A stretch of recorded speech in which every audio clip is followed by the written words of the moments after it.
The moment she said it, I knew. It wasn't the words themselves. It was the way she smiled after. I was holding a wine glass mid-air, mid-toast, celebrating 40 years of marriage, when my daughter-in-law, Emily, looked straight into my husband's eyes and said, "You'll be a father again soon." Everyone laughed. Everyone but me. Walter's smile faltered for half a second. Just a flicker. But I saw it. I felt it. A drop of sweat curled from his temple despite the air-conditioned dining room. I lowered my glass, my hand shaking slightly, then placed it on the white tablecloth, trying to keep my breathing even. I smiled, but I couldn't stop the cold from crawling up my spine. Emily turned toward me with those bright, too-wide eyes and said, "Isn't that wonderful, Mom?" And that's when my fingers went numb. My body froze. My heart didn't beat, it thudded. Not because I understood everything in that instant, but because somewhere deep inside me, I already knew something was terribly wrong. That was the moment it all began to break. Let me know where you're listening from. I always love seeing how far these stories travel. And if this story speaks to you, share your thoughts below. Don't skip, because what happens at the end will surprise you more than the betrayal itself. The rest of the night was a blur. The dinner clattered on like a well-rehearsed play. Our friends laughed, Daniel made a toast, and Emily kept her hands on her stomach just long enough to draw attention. Walter clapped along and squeezed my shoulder like he always did. The proud husband, the attentive father, the beloved grandfather. I played my part too. That's what women like me do. We smile through the rot. I laughed. I said all the right things. I even kissed Walter on the cheek when the cake came out, whispered, "Thank you for the years for our life." He kissed me back and said, "Here's to 40 more." I think that's when I almost threw up. When everyone left, I cleared the dishes alone. Walter said he was tired and went upstairs to get changed. He never came back down. I stood at the sink, scraping dried frosting off a chipped plate we got on our 20th anniversary. My hands shook. I stared into the water and saw nothing. No future, no love, just a hollow reflection of a woman who had given everything and was now just starting to see it had never been enough. That night, I cried in the pantry, not because I knew the full truth, but because something had broken inside me. Something I hadn't realized was even fragile. The next morning, I made coffee. Black, no sugar. I sat across from Walter, who read the paper like it was any other Tuesday. I waited for an explanation, a joke, a denial, something. But nothing came. He flipped pages and chewed toast and said, "You should schedule the chimney cleaning before fall. That's all." Like he hadn't heard it too. Like Emily's words meant nothing. That silence was louder than anything he could have said. I drove to the grocery store just to be alone. I didn't need anything.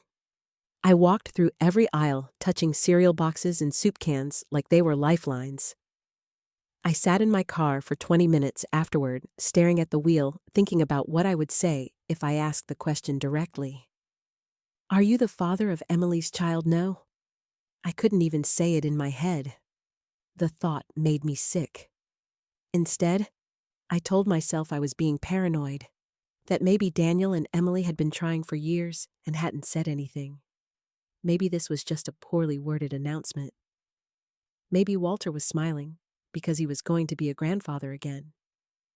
Not the other thing, but something inside me wouldn't let it go. A voice I hadn't heard in decades. The same one that had warned me once about trusting too much, about sacrificing too much. I pushed it down then, just like I'd done all my life. But this time, it clawed back up. That night, I couldn't sleep. I lay in bed beside Walter, listening to his breathing. His back was turned. He always slept facing the door. I used to think it was sweet, like he was protecting me. Now I wondered if it was because he didn't want to see me when he closed his eyes. I thought about our wedding, how my dress had been 2 sizes too big, and how Walter said he liked it better that way, said it made me look delicate. I thought about the year Daniel was born, how we couldn't afford a crib, so Walter built one from scratch in the garage. I remembered how proud he was when he carried it in smelling like sawdust and paint thinner. I remembered how much I loved him for that. I held on to those memories like someone clinging to driftwood in the middle of a storm. But they couldn't save me now. 2 days passed. Emily didn't call. Daniel didn't either. Walter acted like nothing happened. That Friday, I went into the attic and pulled out the old boxes, the ones we said we'd sort through for years. Inside one, I found our wedding album. The pages were yellowing, but the photos still smiled back. I didn't. I closed the book. I didn't cry. Not this time. Instead, I picked up a notebook. An old spiral one I used when I used to teach. On the first page, I wrote, "This is the beginning. I will not let them rewrite me." It wasn't a plan yet. It wasn't revenge. It was just a start. A single act of reclaiming something, even if it was just the truth. And that night, before I went to bed, I asked Walter one thing. Just one. "Do you know what Emily meant at dinner?" He paused. Just for a second. Then he said, "She's hormonal. Probably just emotional about the pregnancy." I nodded. Then I turned off the light. And I began to plan. Before I ever knew what betrayal smelled like. Before my hands started trembling just from the sound of a dinner plate clinking too loud. There was warmth. There was love. Or at least something that looked enough like it to build a whole life around. I met Walter in the fall of 1981. He was wearing a denim jacket with a broken zipper, and his hair was longer than any boy I'd ever dared look twice at. I was working part-time at the campus library. He wasn't a reader. Not really. He just liked the quiet. Said he found peace there. I liked that. I liked that a man who looked like he could start a bar fight over a jukebox could also sit cross-legged in the poetry aisle just to escape the noise of the world. He asked me out after 2 weeks of silent glances and awkward hellos. We got cheap coffee, talked for hours. I don't even remember what about. But I remember how he looked at me.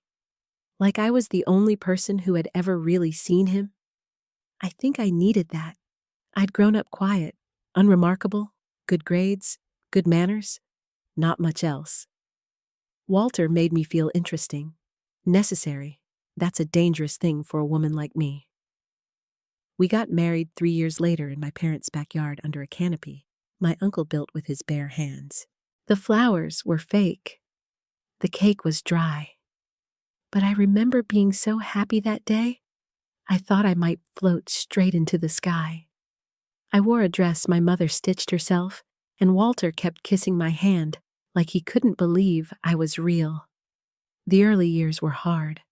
Walter was in construction. I was substitute teaching whenever they'd have me. We rented a little 1-bedroom over a pawn shop, and the walls were so thin we could hear every argument, every laugh from the neighbors. But we were good at being poor together. He'd bring home dented cans from the store, and I'd turn them into soup stew or something passable. We played cards at night. We read books aloud. Sometimes we danced in the kitchen even when there was no music. God, I miss those days. The softness of them. The safety. Daniel came along in '89. I remember the exact moment I found out I was pregnant.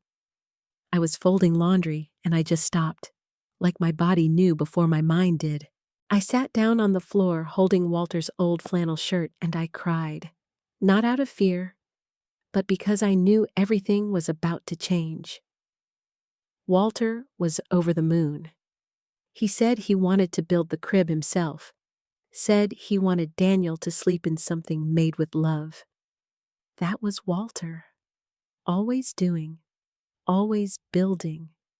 The man had a solution for everything. Back then, anyway. We moved into a 2-bedroom rental with peeling wallpaper and the worst plumbing in the county. But we made it ours. I painted the walls in soft yellows and greens. Walter carved Daniel's name into a wooden plaque and hung it above the crib. Every night he'd check the windows twice, lock the doors 3 times. He took care of us. I believed that with my whole heart. He wanted to take care of us. Daniel was a quiet baby, thoughtful, observant. He'd just stare at us sometimes, like he was memorizing our faces. I'd sing to him every morning. Walter would rock him every night. When Daniel was 2, Walter started working longer hours. Said he wanted to save up for a real house. I didn't argue. I supported. That's what wives do. Right, I took on more substitute teaching. I learned how to stretch a grocery list like it was origami. I stopped buying things for myself. I even cut my own hair for a while. But I didn't mind, because I believed in the vision. The future we were building. By the time Daniel was 10, we had the house. A modest 2-story just outside of town. I planted roses. Walter built a swing in the backyard. We weren't rich, but we had enough. And enough back then felt like everything. We hosted Thanksgiving for the first time that year. I remember setting the table so proud, so sure that we'd made it. My mother told me I'd done well. Walter poured wine and kissed my cheek. I believed truly that I had everything I ever needed. Maybe that's what makes all this harder now, knowing how much I gave up just to keep that feeling alive. Daniel went to college on a partial scholarship. Walter was proud but distant. He wasn't good at talking about feelings. He built things, paid bills, fixed leaks, but heart stuff that was mine to carry. So when Daniel called crying his first week away, I was the one who stayed on the phone all night. When he failed his first exam, I was the one who drove 4 hours with a tin of cookies and a speech about resilience. Walter just nodded and said, "He'll be fine." And Daniel was fine. He found his way, graduated with honors, got a job in marketing, moved back closer to home eventually, married Emily after only a year of dating. I remember thinking she seemed ambitious, polished, a little cold, but I told myself that didn't matter. If Daniel loved her, I would too. The wedding was beautiful. Expensive? Emily's parents helped with most of it. Walter gave a toast, said how proud he was of Daniel, said how lucky we were to see our boy grow into a man. I stood beside him, smiling through every photo, every speech, every clink of the champagne glass. It was a good day, it really was. But after the wedding, something changed. I don't know when exactly. Walter started going out more. Said he was helping Daniel with his new property investment. I didn't ask questions. I should have. God, I should have. But I told myself they needed time, that men needed to bond, that maybe Walter was finally being the father Daniel always wanted. I didn't see what was really happening. Or maybe I did. Maybe I just didn't want to see it. Emily would call sometimes, ask about family recipes, ask if Walter was home. She'd pretend to be casual, but her voice always carried a strange tension, like she was trying to make sure something was in place, or hidden. I never thought much of it then. I thought she was just nervous, trying to be the perfect wife. God help me, I even told her once, just love him and be kind. That's all that matters. She smiled at me and said I'm very good at loving. I didn't understand what she meant. Now I do. I keep going back to that anniversary dinner, that smile, that line, "You'll be a father again soon," the way Walter looked down at his plate, not with joy, not with surprise, but with guilt.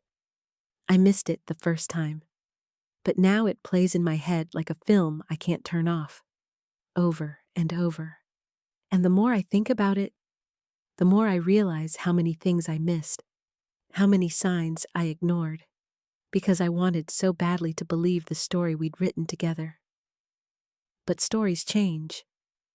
Sometimes the ending isn't what you planned. Sometimes you have to rewrite the whole damn thing. The first time I truly felt it, the shift, it wasn't dramatic. It wasn't some blazing argument or a slammed door. No, it was much quieter than that. It was the silence that followed laughter. The way Walter's hand lingered a second too long on his phone when I walked into the room. The way Emily began complimenting me too often, too sweetly, like someone trying to keep a leash wrapped in satin. I told myself not to be paranoid, that I was just getting older, that sometimes we imagine things to fill the quiet spaces grief hasn't reached yet. But deep down, I knew. I think I'd always known. I just didn't want to be right. It started small. Emily dropping by unannounced, more often always bringing some baked good she said she just happened to make too much of. Banana bread, cranberry scones, lemon bars with icing so thick it felt like glue.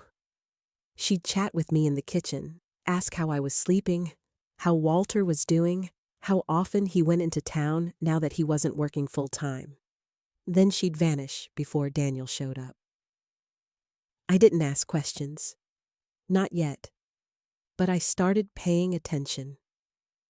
One Thursday morning, I opened the mailbox and found a bank statement addressed to Walter. That was normal, but the envelope was thinner than usual, almost empty. Curiosity, or maybe something darker, pushed me to open it. There was a withdrawal for $8,500. Marked Private Consulting, Langdon LLC. I sat on the porch with that slip of paper pressed between my fingers, feeling the weight of every moment I'd ever chosen to trust instead of ask. I never heard of Langdon LLC. We weren't consulting anyone. We were retired. Comfortable. Or at least we were supposed to be. When I asked Walter about it that evening, he didn't flinch. He didn't even lie. He just said, "It's nothing, Maggie. Just something Daniel and I are working on." That was it. No detail. No invitation to understand. He reached for the remote and changed the channel like it didn't matter. Like my question wasn't worth an answer. That was the second shift. Not just in my heart, but in the air between us. The air I used to call home. Later that week, I walked in on Daniel and Emily arguing in their kitchen. I'd brought over a photo album they'd asked for. Emily wanted to scan childhood pictures of Daniel for a project. I didn't knock. I should have. Emily was shouting, not crying, shouting. "You said it would be simple. You said no one would get hurt." Daniel hissed something I couldn't hear, and when they noticed me, both froze. Emily turned around, her expression slipping into a polite mask, so fast I almost believed I imagined it all. "Oh, Margaret, come in. Sorry, just arguing over baby names." She smiled too wide again, too practiced. Daniel didn't say a word. He didn't even look at me. I stood in that doorway for a moment too long, holding the album like a shield, and I realized something for the first time. They were hiding something. All of them.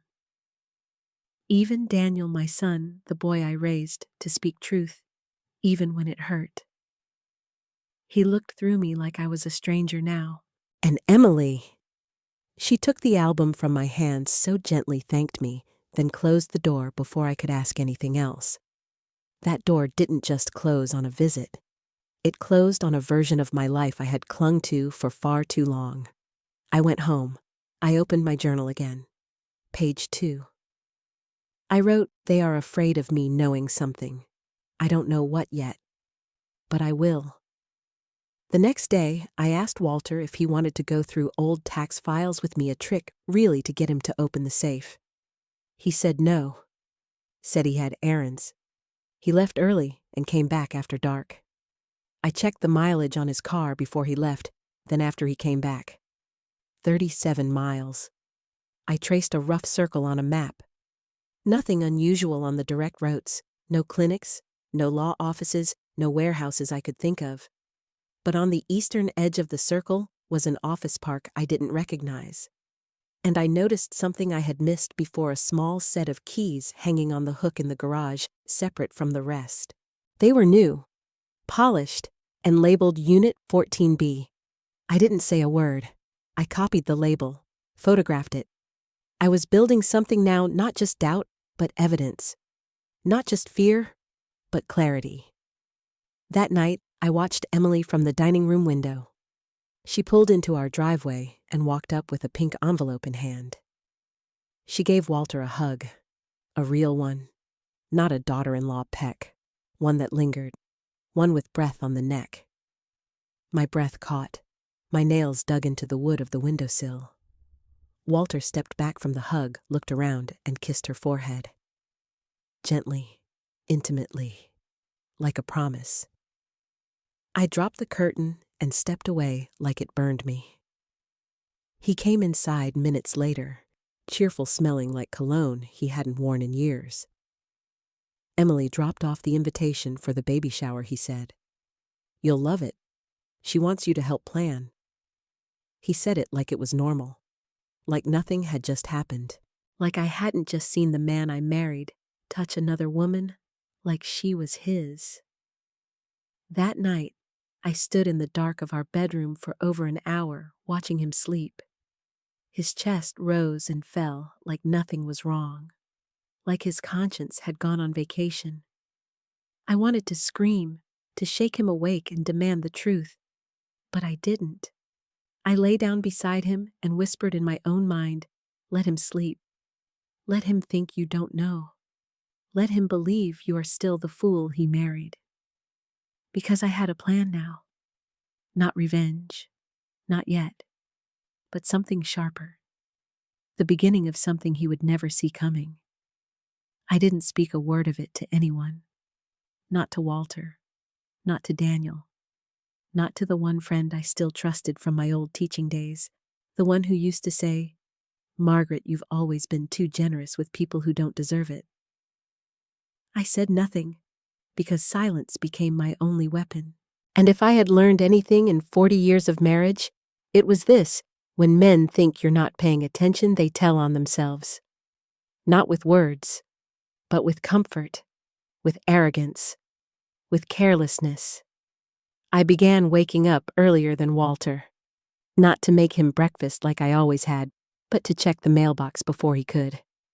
I intercepted 3 more envelopes from the same LLC, Langdon, always Langdon each, with increasing amounts moved: $9,700, $12,250, one even marked Q3 return. I knew by then this wasn't just a one-off deal. They were building something, hiding something, possibly under my name, possibly using my savings. So I stopped guessing, and I started collecting. I turned an old binder into a makeshift evidence file.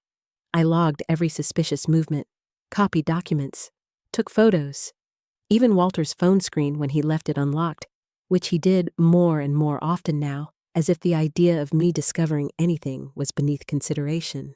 That made it easier. I took pictures of his text threads with Daniel, and worse, with Emily. Most messages were vague: logistics, transfers, meetups. But one from Emily late at night stopped my breath for a full 5 seconds. We shouldn't have waited this long. He'll know soon. We need to finish what we started. I took a screenshot. I didn't cry. I didn't even blink. I just added it to the file. Walter's behavior changed again. He got cocky.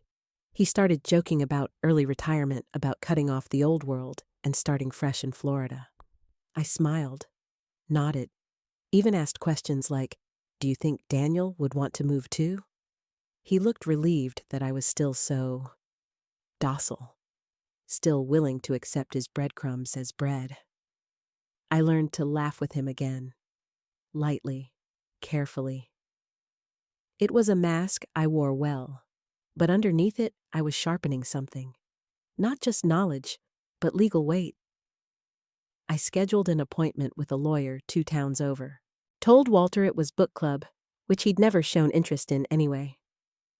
I met with a woman named Jolene, sharp-eyed and polite, who listened carefully while I laid out everything I had so far. The statements, the texts, the withdrawals, the strange LLC. She nodded through it all, and when I was done, she said very clearly, "This is grounds for financial abuse. If your name is tied to any of these transfers, we can freeze accounts, reverse assets, possibly press charges." I didn't flinch. I didn't ask for revenge. I just asked what my options were. I wanted protection. I wanted leverage. I wanted Walter to be afraid of something for once. Jolene advised me to begin quietly separating my estate. Move pension funds. Start a trust in my name only. Not notify anyone until everything was safe. I did exactly that. Over the next 4 weeks, I opened 3 separate accounts. Moved what I could. Closed 2 joint credit cards. Claimed I lost my wallet when Walter noticed. He shrugged. Told me to be more careful. And all the while, I kept watching. Learning. I discovered that Unit 14B, the key I found labeled in the garage, belonged to a commercial rental just off the bypass a place Walter was leasing. Public record. Easy enough to find.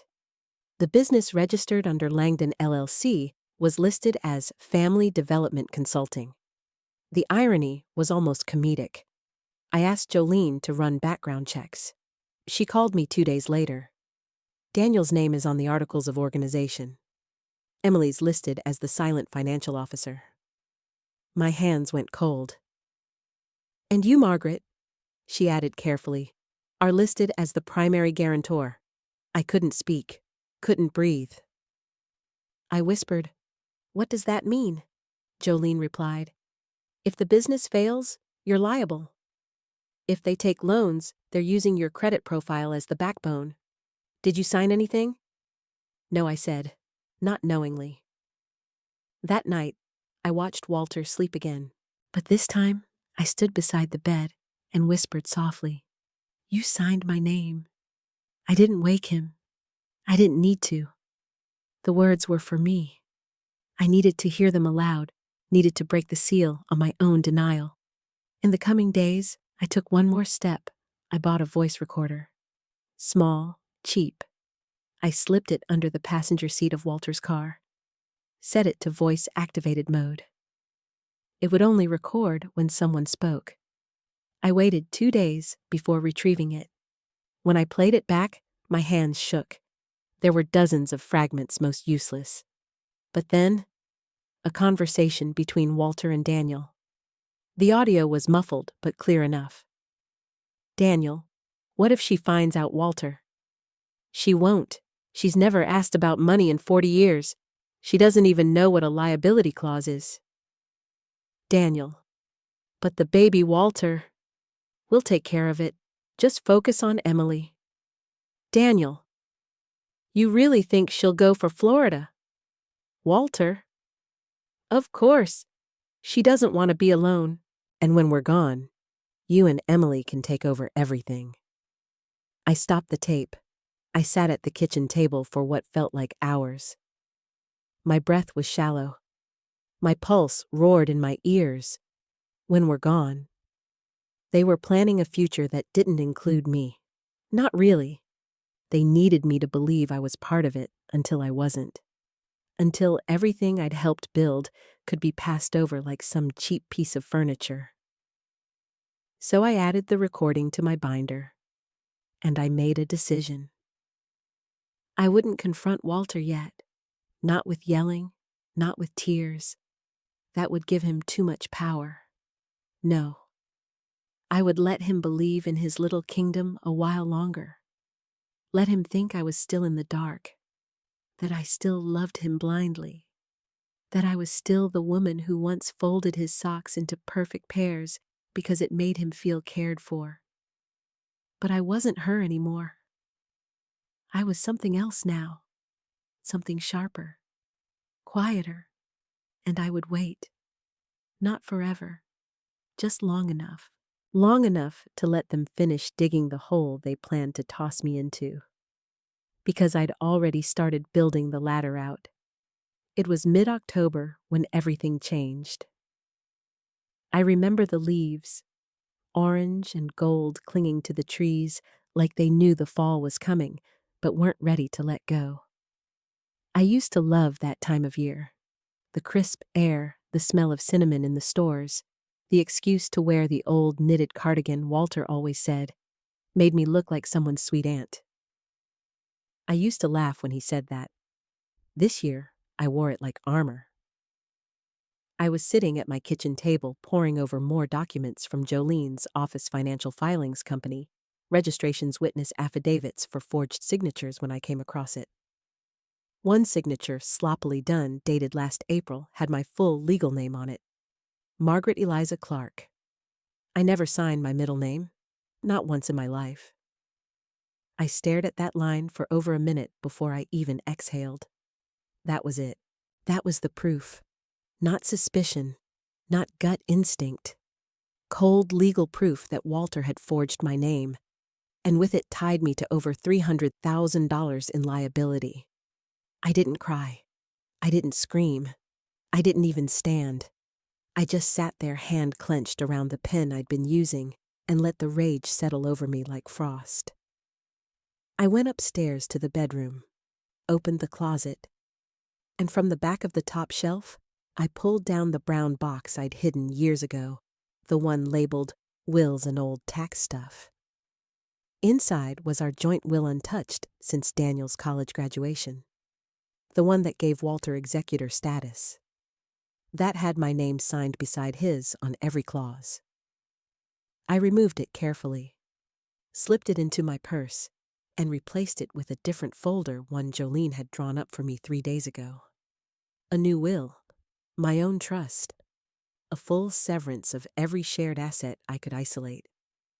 Walter wouldn't find out. Not yet. He didn't check that box. He didn't care about old files. He assumed he had it all already. That assumption would be his undoing. Later that week, I visited Unit 14B. I waited until I knew Walter had his Thursday poker night. He always bragged about how nobody could bluff him. I smiled just thinking about that. The building was cold, industrial, gray paint peeling off the corners. But the Langdon sign out front was shiny, new, polished. Like someone had tried to make the lie believable. The key worked perfectly. Inside the space was half-furnished a desk, a filing cabinet, a glass whiteboard still marked with scribbles. I took pictures of everything. Notes that said things like Asset Transfer 1230 and Finalize Phase 2. I rifled through the drawers. Found bank statements, contracts. A life insurance policy under Walter's name taken out 4 months ago with Daniel listed as primary beneficiary. Not me. Not his wife of 40 years. His son. There it was. The gut punch. The final nail. They weren't just planning a future without me. They were preparing for my absence and profiting from it. I locked the unit behind me, sent every photo to Jolene. She called me 20 minutes later. Her voice was clipped, serious. "We have enough. We could press criminal charges now if you wanted." I paused. I thought about it. But something stopped me. Not kindness. Not mercy. Strategy. I told her no, not yet. "Let them keep digging," I said. "They're not finished hanging themselves." The next day, Emily came by again, with muffins, blueberry this time. She smiled radiant with that artificial glow pregnant women sometimes get from expensive skincare and expensive secrets. She said she'd been thinking about names, said she liked the name Clark for a boy. "After you, of course," she added with a sweet little laugh. I nearly choked on my tea. "That's thoughtful," I said, my voice flat. "I just think it would be poetic," she smiled, the baby carrying on Walter's name that way. I tilted my head. "You mean Daniel's?" There it was, just for a split second. The glitch in her expression. The stall. The almost imperceptible delay before she nodded. "Of course," she said. "Yes, Daniel's." I watched her carefully as she sat across from me. How she crossed her legs, rubbed her stomach like she was performing maternal tenderness. I wanted to ask. I wanted to scream. But I waited. I smiled. You know, I said gently, Walter used to say I had a sixth sense about things. She looked up, eyebrows raised. He said I could always tell when something was wrong. That I'd know even before he did. Emily said nothing, just stared. Then she offered me another muffin. I declined. When she left, I wrote a new journal entry. The child is not Daniel's. Walter is the father. I know it now. I don't need proof, not for myself. But I'll get it anyway, and I did. I waited until Emily hosted her baby shower. Big, extravagant, filled with her social circle. Women with flawless nails and thin smiles, the kind who compliment your furniture while scanning for judgment. I showed up. I smiled. I hugged. I gave her a gift, a framed photo of Daniel at age 2, sitting on Walter's lap. The card said, "For the future from the past." It made her tear up. Not because of sentiment, because she understood the message. That night, I took a small hairbrush from the guest bathroom, the one she used when she stayed over last week. I sealed it in a bag. I brought it to Jolene's office, along with a toothbrush from Walter's travel kit. It wasn't legal. It wasn't something we could use in court, but privately, it was everything. 2 weeks later, the results came in. 99.99% probability. Walter Clark, biological father. Emily Hart Clark, mother. Daniel Clark, not a match. I stared at the report. I didn't even feel shock. Just quiet. A stillness that felt like standing in the eye of a hurricane. I called Jolene. Now I said, now we move. Because I'd been patient. I'd let them whisper, scheme, touch each other behind locked doors and hide behind fake business fronts. But now, I held the truth. Tangible. Irrefutable. I had the power, and they had no idea what was coming. I began preparing the confrontation.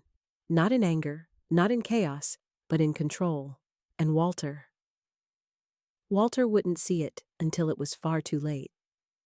I picked the date carefully, November 12th, a Sunday. The air was just cold enough for scarves and wool coats, and the sky was overcast, heavy with the kind of gloom that pressed down on you, whether you wanted it or not. That morning, I made breakfast like usual. Toasted sourdough, coffee in the blue mugs we got on our 10th anniversary. Walter sat at the table, humming under his breath, scrolling on his phone like everything in the world was fine. He didn't notice I hadn't eaten a bite. He didn't notice that my hands were perfectly still. He left after lunch to meet Daniel at the office, or so he said. I watched his car pull away, then picked up the manila folder I'd prepared and walked to the garage. Inside, I had already packed the spare suitcase. My old leather one. Worn, but strong. Just like me. It wasn't full of clothes. It was full of documents, photocopies, photos, DNA results, the bank statements, everything. I didn't need to shout. I didn't need to beg. I just needed to show them. That afternoon, I sent one text to the family group chat, just 6 words: dinner. All of us. 6 o'clock. No emojis, no explanations. Just enough to make them curious, to make them come. They arrived on time. Daniel first, looking nervous, hair slightly unkempt, like he hadn't been sleeping well. Emily walked in beside him, stomach full, and round, now wearing a cream sweater and pearls that made her look like she still wanted to play the role of good daughter-in-law. Walter came last. He kissed my cheek like everything was normal. I let him. One last time. The table was set simply. White plates, silverware polished, a roast in the center. I served everyone. Sat at the head of the table. Waited until the food had been tasted, drinks poured, and small talk fizzled into silence. Then I stood up, walked to the sideboard, and placed the manila folder directly in front of Walter. He looked up, eyebrows raised. "What's this?" I didn't answer. I looked at Daniel. "Open it," I said. He hesitated, then reached forward and unfastened the clasp. The room shifted. I watched it happen. His eyes dropped to the first page, a photo of the forged signature. Then a bank statement. Then a legal notice of power of attorney shift. And then the DNA test. Daniel's mouth parted. His lips trembled. "What the hell is this?" Emily stood abruptly. "Margaret, what is this supposed to—" "Sit down," I said calmly. "You owe him the truth." Walter didn't speak, not yet. He stared down at the pages like they were written in another language. Daniel's voice cracked. "Emily." She looked at him, eyes wide, fake tears pooling in seconds. This wasn't supposed to. It's his. I said it for her. The child. It's Walter's." Daniel flinched like I slapped him. "No," Emily whispered. "No, he was there for me." "You were always so busy." "Stop," I said. "Please, just stop." Walter finally looked at me. "You went through my things." I tilted my head. "You went through my life. My name, my money, my trust. I'm just catching up."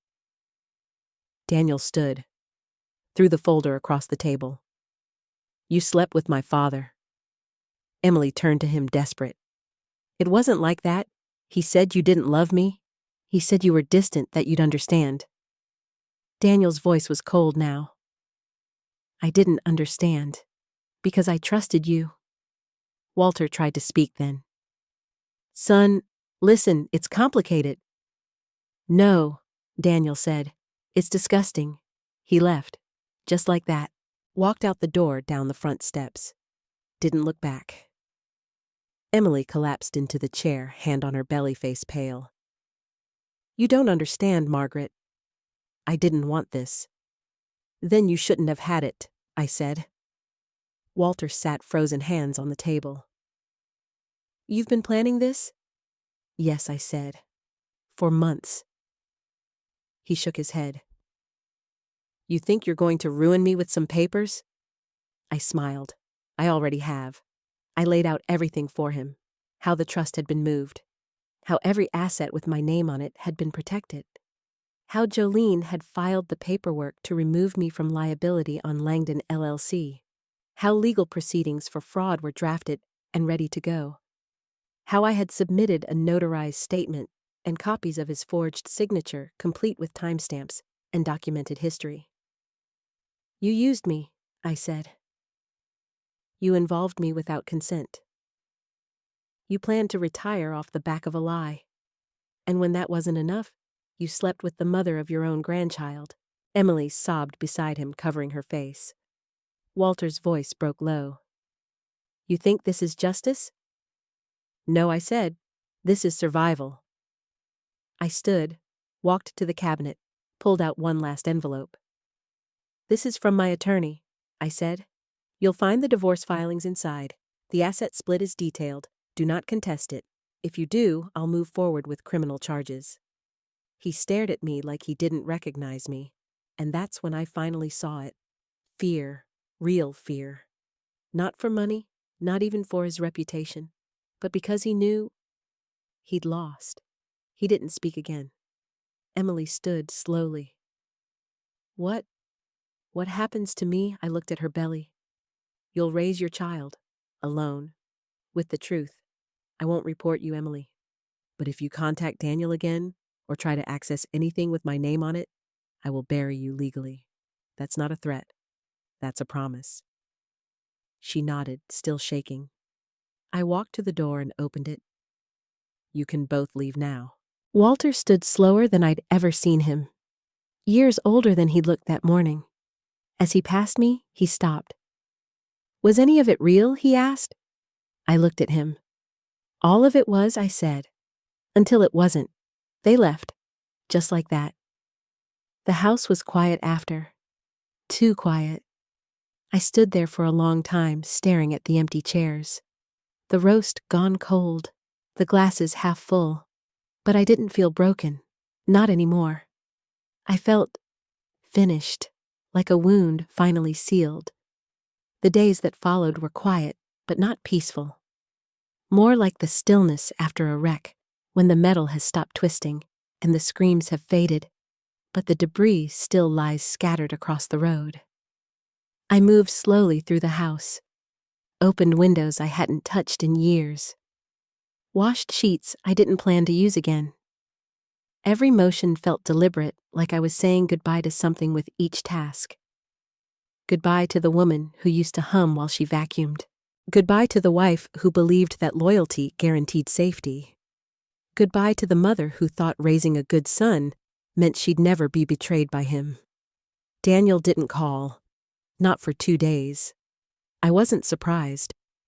When he finally did, his voice was hoarse and unsure, like he'd been crying or shouting or both. "I'm sorry," he said. I didn't reply right away. I wanted to. God knows I wanted to say I forgave him, that I understood, but I didn't. "You stood by," I said quietly. "You knew something was wrong, and you stood by." "I didn't know it was this," he whispered. "I thought maybe it was money stuff. I thought Dad was just being Dad. You stopped asking questions. You chose comfort." He didn't argue. He just breathed heavily, like each word coming through the line cost him something. "I don't know how to fix this," he said. "You can't," I replied. "You can only live with what's left." There was silence. Then, "Do you hate me?" I closed my eyes. Let the question hang there. Let the old reflex to protect him try to crawl up my throat. But I didn't let it speak. "No," I said, "but I don't know who you are anymore." He asked to see me. I said not yet, that I needed space, that I didn't trust what I'd say if I saw him too soon. He understood, or said he did. We hung up with no promises, just static. Walter, on the other hand, did not disappear as cleanly. He left 2 voicemails, both rambling. The first was all anger, calling me cold, calling me cruel, accusing me of tearing the family apart. The second, 2 days later, was something else entirely. Regret. Regret soaked through every word like blood through gauze.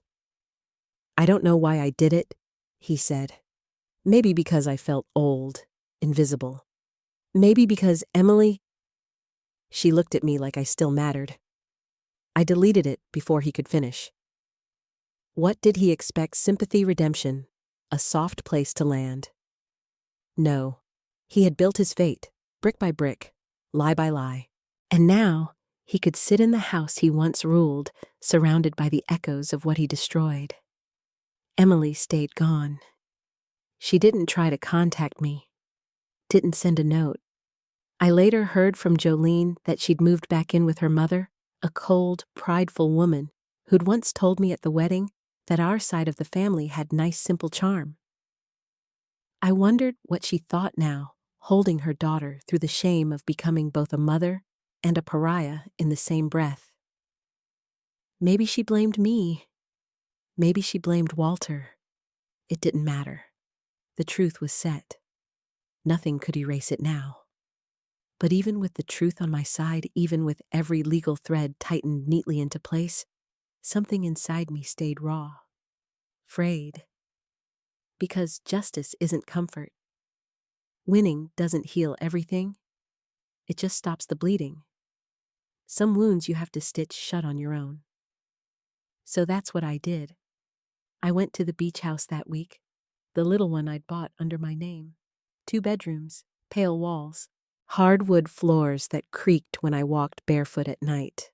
I brought my journal, a few books, a photo of Daniel when he was 6, holding a sparkler in the backyard, laughing like the world couldn't touch him. And one photo of me and Walter back when we were 23, standing on the roof of our old apartment, grinning like idiots.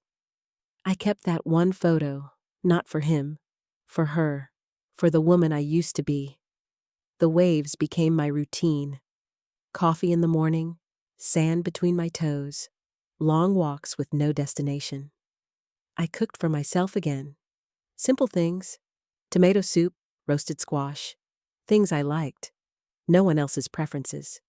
no one else's silence to fill. It took 8 days for Walter to show up. I was reading on the porch when his car pulled up. He didn't knock, just stood by the gate waiting. I didn't speak right away. I watched him, let him squirm. He looked older, smaller. The defiance was gone from his shoulders. The tan he always maintained was fading. His eyes, those eyes I had once loved, were dull now. "I didn't know where else to go," he said. I nodded. "That's because there isn't anywhere else.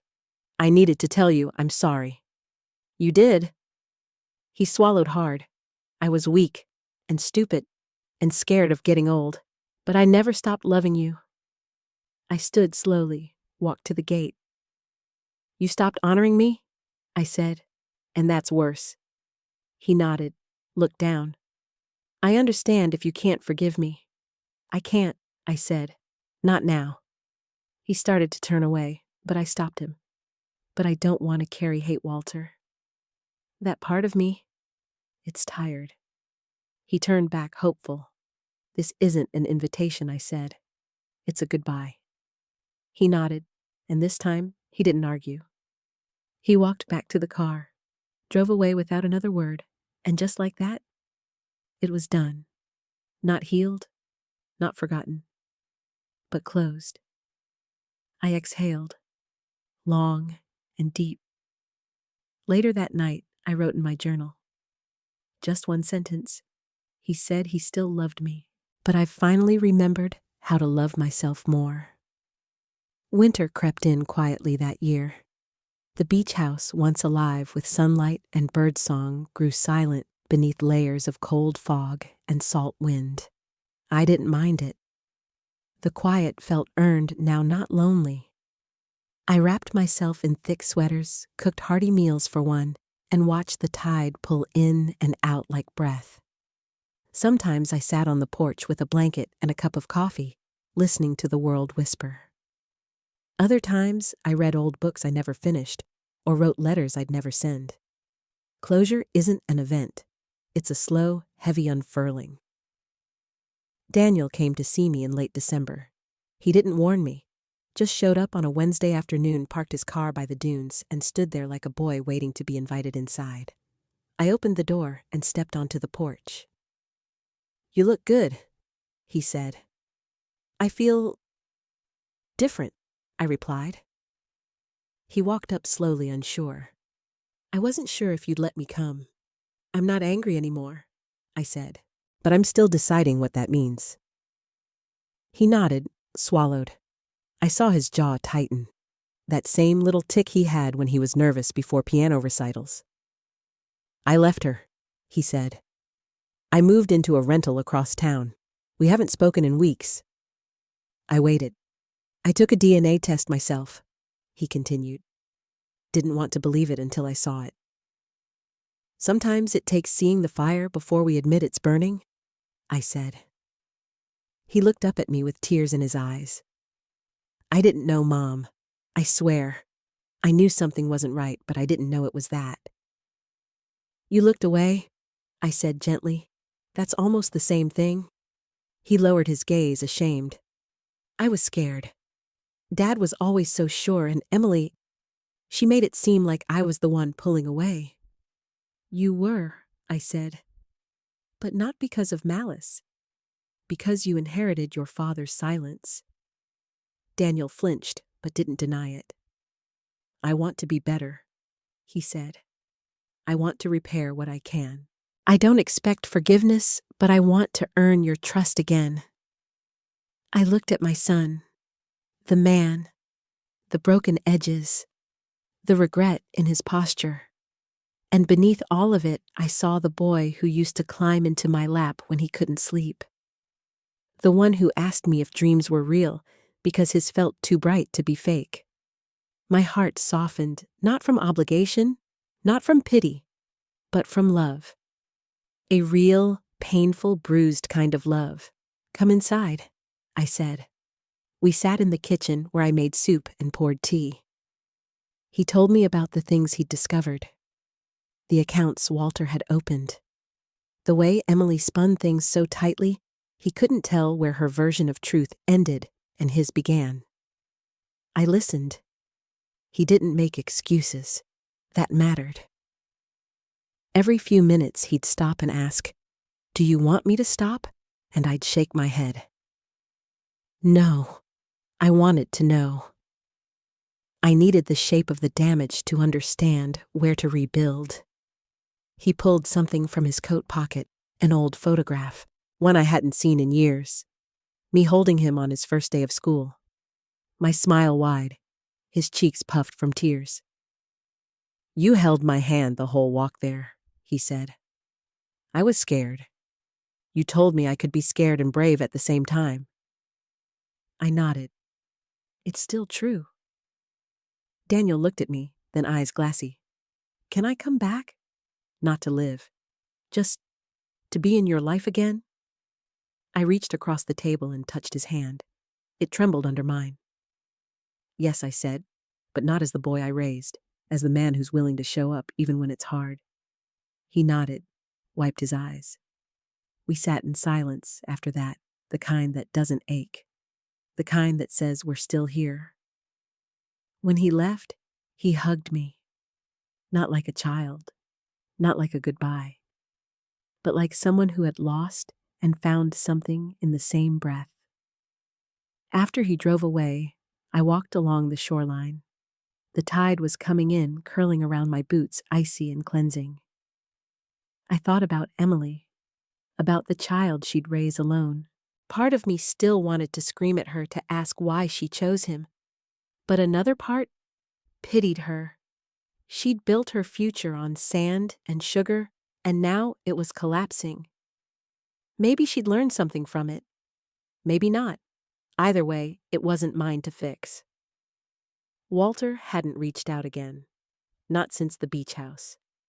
I'd learned he'd moved in with a friend, temporarily, a bachelor with a trailer, and no internet. Poetic, really. All that scheming, and in the end, he had to ask someone else for a roof. I wondered if he lay awake at night thinking of me. If he replayed that final dinner over and over. I hoped he did. Not out of cruelty, but because consequences should echo. The new trust Jolene set up was airtight. Every penny I'd moved was protected. My pension, my savings. Even the house in town had been transferred into a legacy clause for Daniel's future daughter if he proved worthy of it. I hadn't told him that yet. I didn't want to use inheritance as reward. I wanted to see who he became first. I called Jolene and asked her to file the final divorce papers. No ceremony, no mediation. Just an official end to a story that no longer deserved a name. When she called to confirm the filing was complete, I felt nothing. Not grief, not joy, just space. A clean, unfamiliar kind of space. Like I'd opened a door in a house I didn't realize had a second floor. That night, I lit a fire in the old stone fireplace. I poured a glass of wine, sat in my reading chair, and stared at the flames. The shadows danced across the walls like ghosts, but I didn't fear them anymore. I knew their names. I knew what they'd done. And I'd survived them. Closure isn't justice. It isn't peace. It's the moment you stop chasing an apology that will never come and choose to walk forward anyway. I closed my journal that night. Not forever, but for now. Because the story wasn't over. But the worst of it was, and I was still standing. The first letter came 2 weeks later. A cream envelope with my full name written in the slanted, sharp handwriting I knew better than my own. Walter never typed. Said handwriting was more human. As if the man who forged mine had any claim to sentiment now. I left the envelope on the kitchen counter for 3 days before opening it. It sat there beside the fruit bowl, silent, patient like him. Watching. When I finally did read it, I brewed myself a fresh pot of tea first. Sat down. Let my hands be still. The letter began, as I expected Margaret. If you're reading this, I know you probably don't want to. And I wouldn't blame you if you burned this the moment it arrived. I kept reading, There is no excuse for what I did. Not to you, not to Daniel, and not to that child. I don't even know what to call him mine hours. A mistake. I thought I was in control. I thought I had earned the right to do whatever I wanted after 40 years of sacrifice.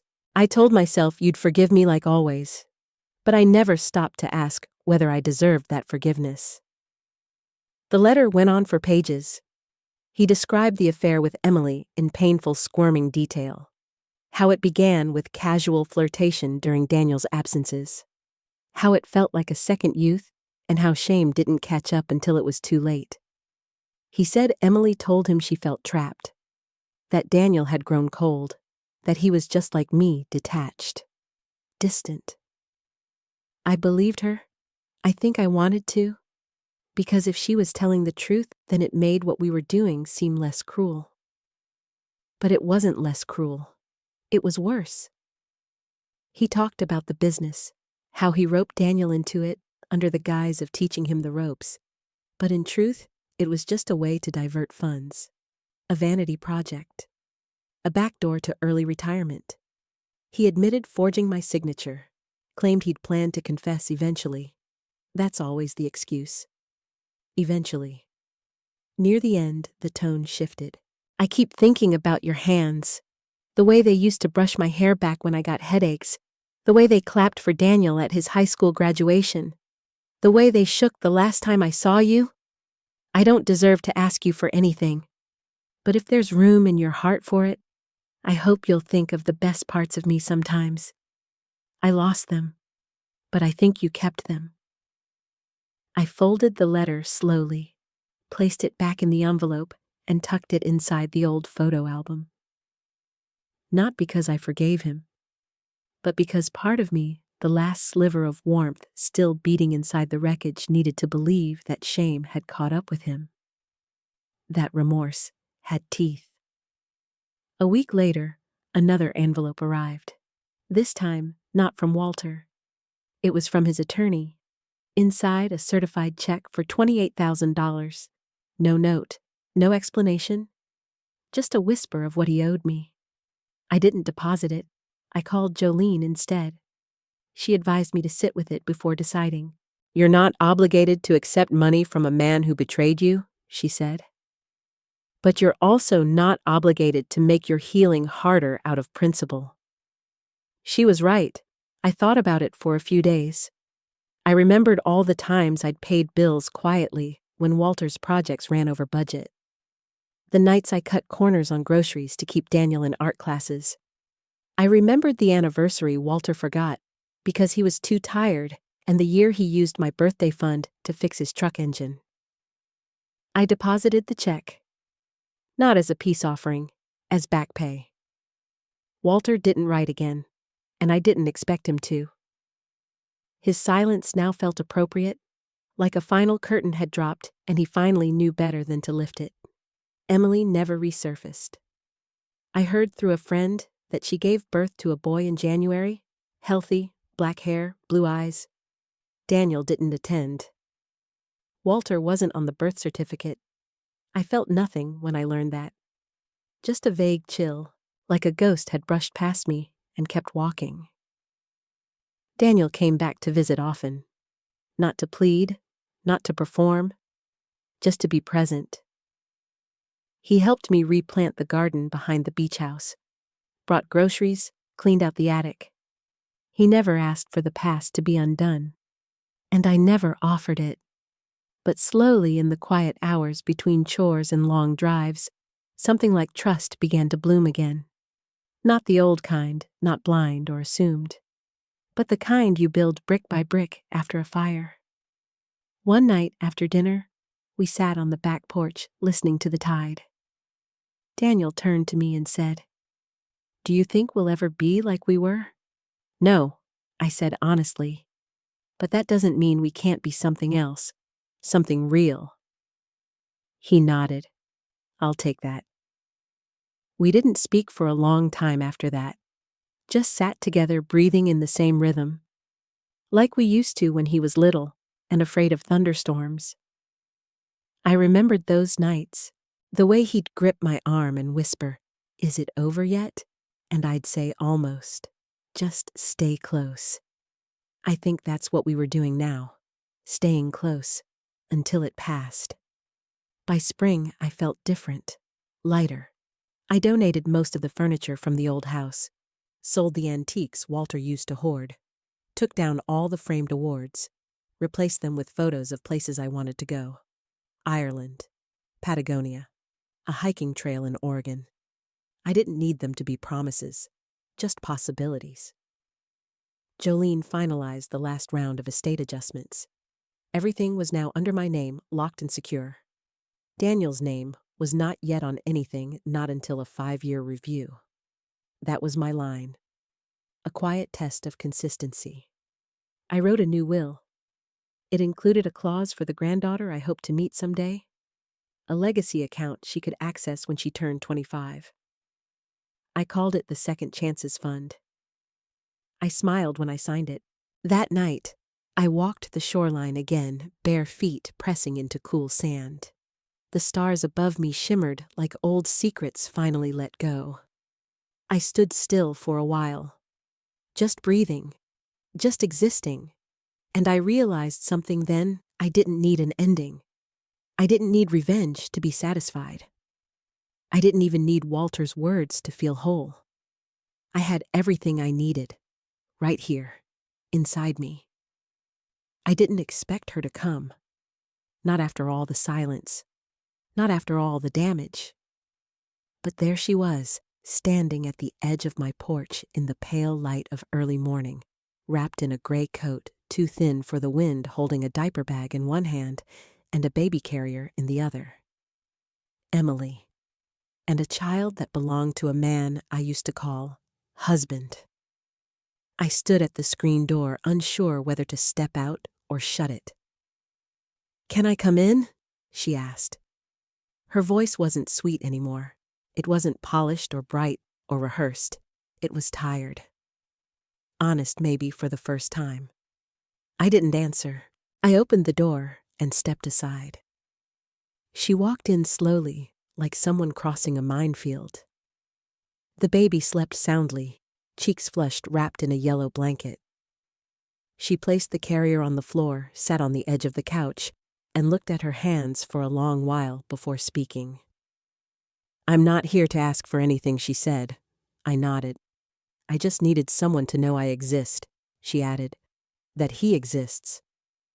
She glanced toward the baby. I stayed standing. I wasn't ready to soften. "Not yet. He's healthy," she said. "His name's Ellis. I didn't give him Walter's name. I didn't give him Daniel's either." I raised an eyebrow. "Ellis Hart," she said quietly. "My name? Just mine." I looked down at the baby. He had dark hair, full cheeks, and when his eyes fluttered open for a moment, I saw a flicker of Walter's face in them. The same heavy-lidded expression Walter used to wear after Sunday naps. I hated that I recognized it. Hated that it still held power. Emily took a slow breath. "You hate me, I know, and I deserve it, but I never planned for this. Not the affair, not the baby. I thought I was playing a game, but he was playing me too." I didn't respond. "I thought he'd leave you," she whispered. "I thought he'd start over with me. And then, when I got pregnant, he changed. He stopped answering calls, stopped showing up." She looked up at me. He disappeared. I sat then, not close, but not far either. "I spent the last few months barely scraping by," she said. "My parents cut me off. They said I brought shame to the family. Daniel wouldn't talk to me. Walter left me with rent and bills and no answers. I've never been more alone in my life." Her voice cracked on the last word. I looked at her closely. No makeup. Eyes ringed with exhaustion. Hands chapped. A woman worn down by her own decisions. And now a child tied to all of it. "I wanted to hate him," she said. "But the truth is, I hate myself more." She wiped her face and exhaled. I don't know why I came here, she admitted. Maybe I wanted you to see that I'm not the woman you think I am. Or maybe I am, and I just wanted to know what that looks like through your eyes. Silence settled between us. Not heavy, just thick, like we were both waiting to see who we were without the lies. I don't forgive you, I said quietly. She nodded. I don't forgive me either, but I don't want your child to carry the weight of what you did. She blinked hard. I don't want to punish him for something he never asked to be born into. Emily didn't say anything, but her shoulders sank, a release, a quiet kind of shock, like she hadn't expected anything more than a slammed door and a curse. I can't offer you a place in my life, I continued. Not now, maybe not ever. But if you need help, for him, I'll give you a number to call. She nodded slowly. Thank you. This isn't mercy, I said. It's protection, for the child, not for you. I know. I stood and walked to the drawer in the side table. Took out a business card. It belonged to a family services counselor Daniel had recommended a year ago when one of his coworkers went through a messy divorce. I handed it to her. She doesn't judge, I said. But she doesn't tolerate nonsense either. Emily gave a shaky laugh. Sounds familiar? I didn't smile. She stood, reached down, and lifted the baby carrier with both hands. I'll go, she said. I didn't expect anything. I just needed to be seen. She turned toward the door. Emily, I said. She paused. Don't raise him on lies. She nodded without turning back. I won't. And then she was gone. The house felt colder after she left, the silence louder. I sat on the couch staring at the spot where the baby had been. And I let myself feel everything I hadn't let in before, not rage, not vengeance. Grief. Real, raw, searing grief for the version of my life that was supposed to be. For the family I thought I built. For the trust I gave that was shattered. For the child who'd one day grow up asking questions about who he was and where he came from. I sat with it. Didn't run. Didn't suppress it. When I stood again, I didn't feel lighter, but I felt real, grounded. There was no more pretending, no more lies, no more versions of the story that kept shifting under my feet. That night, I wrote a letter, not to Emily, not to Walter, to Ellis. I didn't know if he'd ever read it, but I wrote it anyway. I don't know what you'll be told about me. I don't know what story your mother will weave or if your father will ever admit you're his, but I want you to know one thing: I saw you. And I didn't look away. You are not your parents' mistakes. You are your own future. And if someday you come looking for the truth, if you ever want to know what really happened, this letter will be waiting. I sealed it, dated it, and placed it in the same drawer as my will.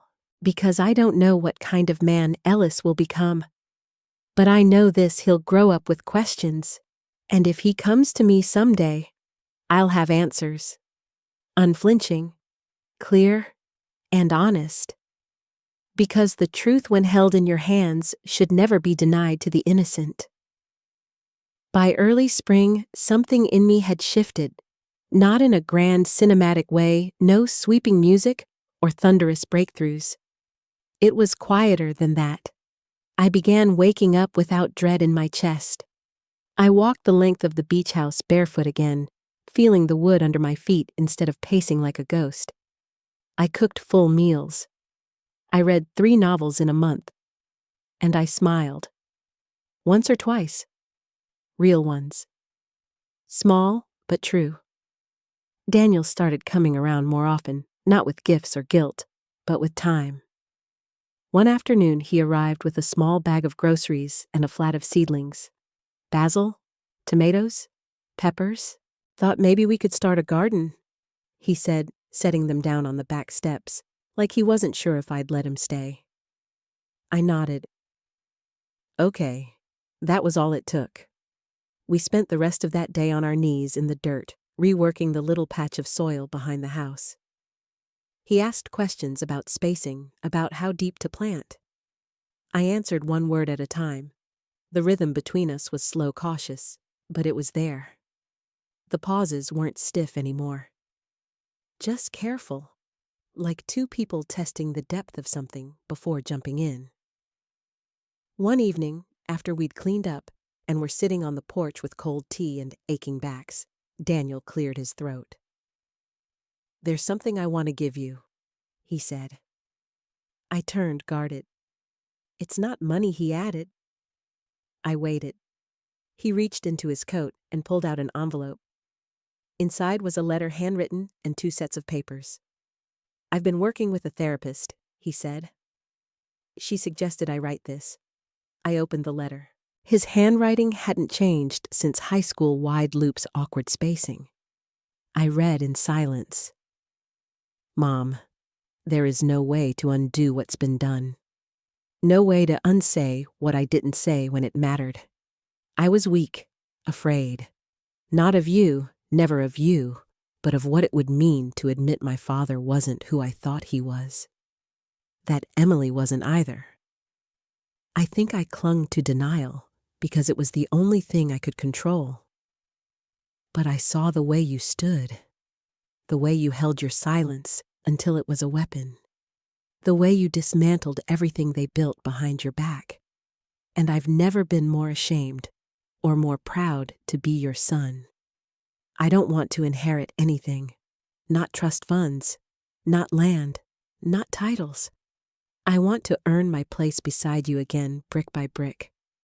If I have to rebuild from the dirt, I'll do it. Because being your son should never have come with blind comfort. It should come with honesty." He'd signed it with just one word, Daniel. The other documents were symbolic.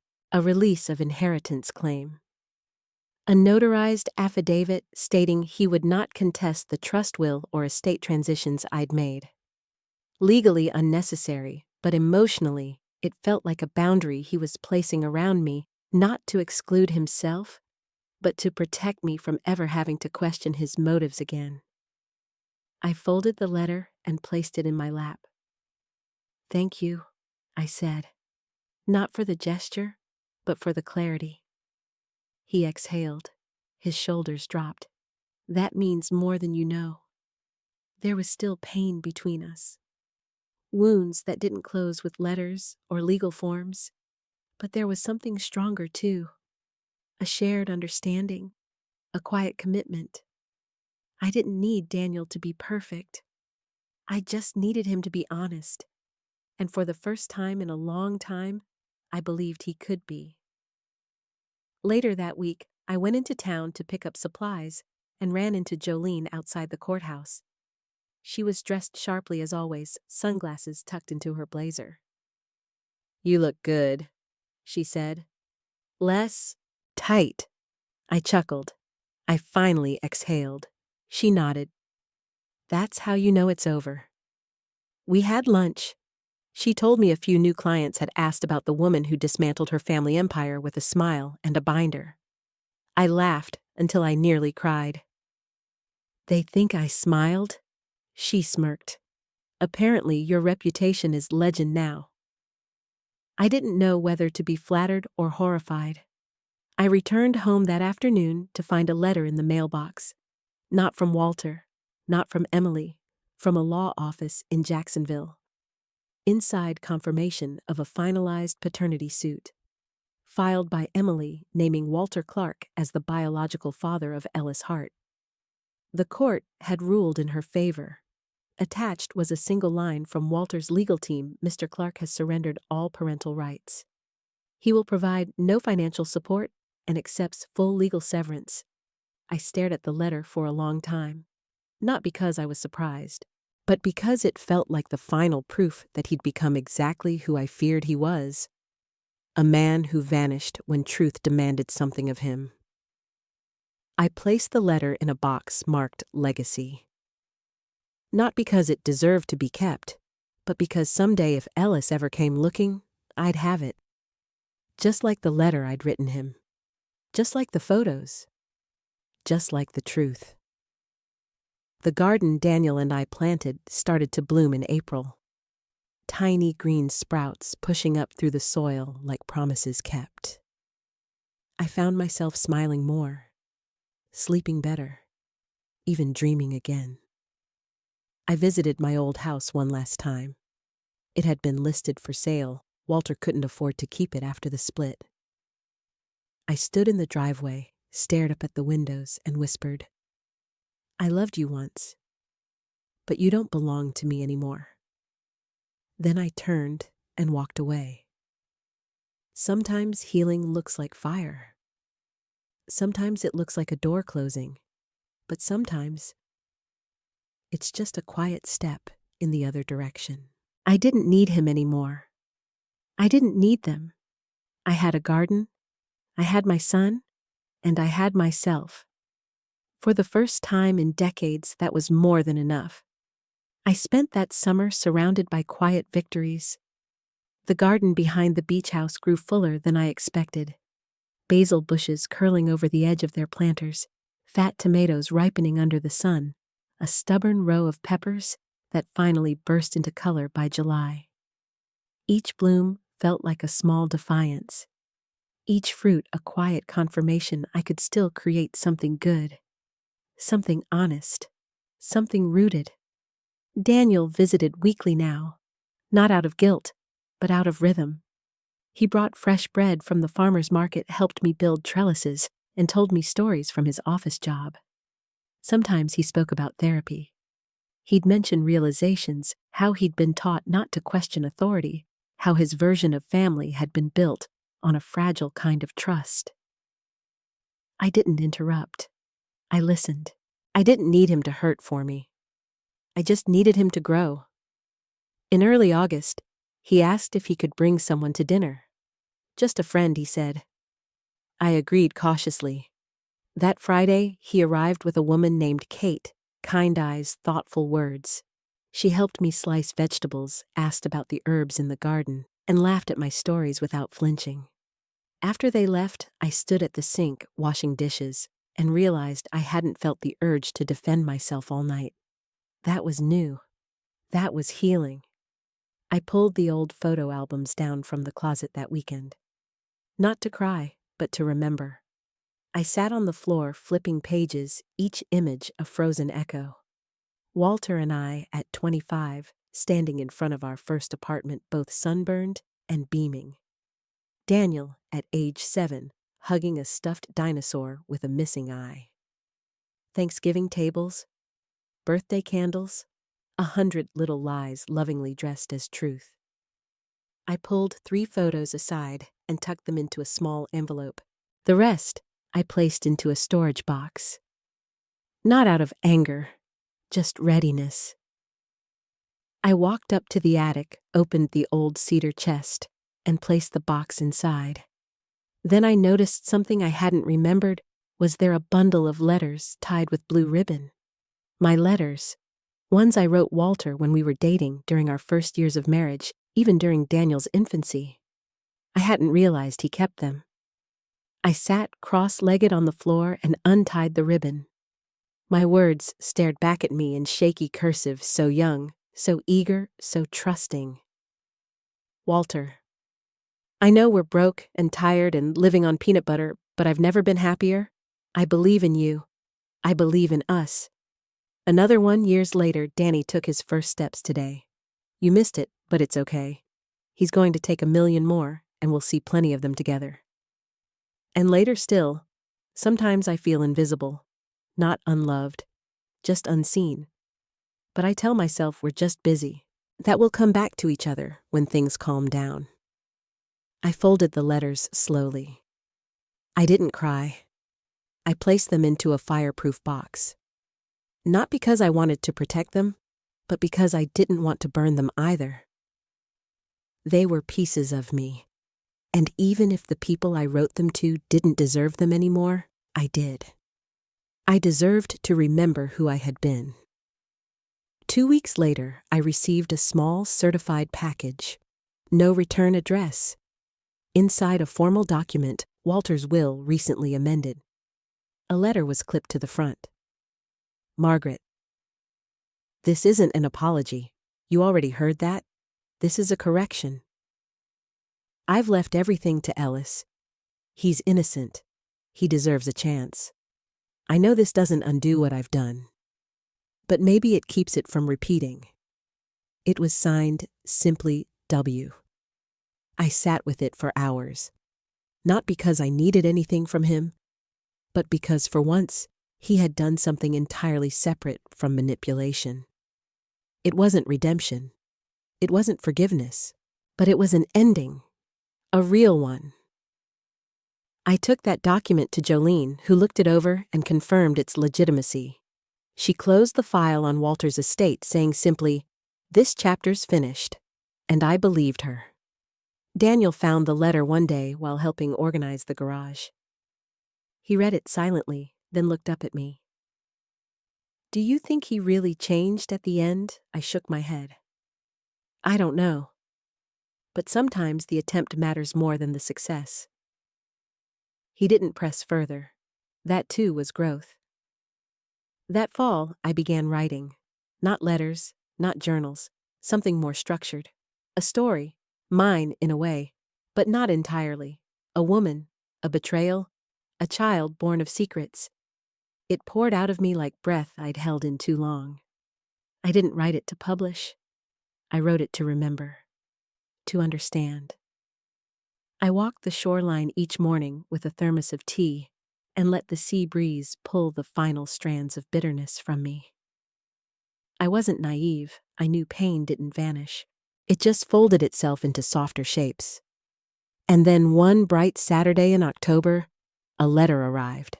Handwritten. From Emily. "Margaret Ellis is starting to crawl. He's stubborn and quiet. He looks a lot like him, but sometimes I catch glimpses of you in him. I've told him stories, the real ones. I won't lie to him. And when he's older, if he asks about you, I'll tell him the truth. All of it. You were the one who stood still when everyone else turned away. You were the one who never flinched." I placed the letter in the same drawer as the one I wrote Ellis. Someday, he'll read both. And maybe, just maybe, he'll understand that even in betrayal, even in ruin, love can survive. Not loud, not perfect, but real and quiet and steady, like the tide.